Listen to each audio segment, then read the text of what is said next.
ठीक है, मैं आपको गरुड़ पुराणवश और अन्य वैदिक ग्रंथों के आधार पर जन्म से मृत्यु तक का सफर सरल भाषा में लेकिन विस्तार से समझाता हूं। यींट, गर्भ में यात्रा, गर्भवास। आत्मा अपने पिछले जन्म के कर्मों के आधार पर माता के गर्भ में प्रवेश करती है। गरुड़ पुराण में बताया है कि गर्भ में आत्मा को पिछले जन्मों की स्मृति होती है। गर्भ में वह भगवान से प्रार्थना करती है कि हे प्रभु, मुझे इस बार सही मार्ग पर चलने की बुद्धि देना। जन्म के समय यह स्मृति माया के कारण भूल जाती है। तन्यमाक के नाना 2। जन्म और बचपन। जन्म के बाद शिशु पूरी तरह दूसरों पर निर्भर होता है।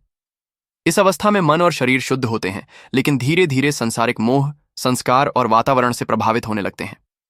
नमनार 3। शिक्षा और युवावस्था। बचपन के बाद शिक्षा, खेलकूद, मित्रता और जीवन की तैयारी होती है। युवावस्था में मनुष्य कर्म, महत्वाकांक्षा और भोग में अधिक सक्रिय हो जाता है।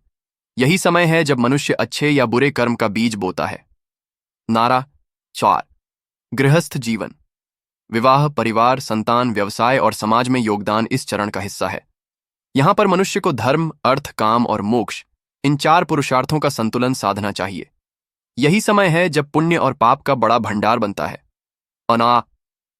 5। वृद्धावस्था। शरीर कमजोर होने लगता है, इंद्रियों की शक्ति घटती है। यह आत्मचिंतन और ईश्वर भक्ति का समय माना जाता है। गरुड़ पुराण कहता है कि जो वृद्धावस्था में भी मोह, लोभ और पाप में उलझा रहता है, वह मृत्यु के बाद कष्ट पाता है। 6। मृत्यु का क्षण। मृत्यु के समय जीवन भर के कर्म और मन की अंतिम अवस्था आत्मा की यात्रा तय करती है। पुण्यवान व्यक्ति को शांत और सुखद अनुभव होता है, पापी को भय और पीड़ा का। यमदूत आत्मा को यमलोक ले जाते हैं। 7।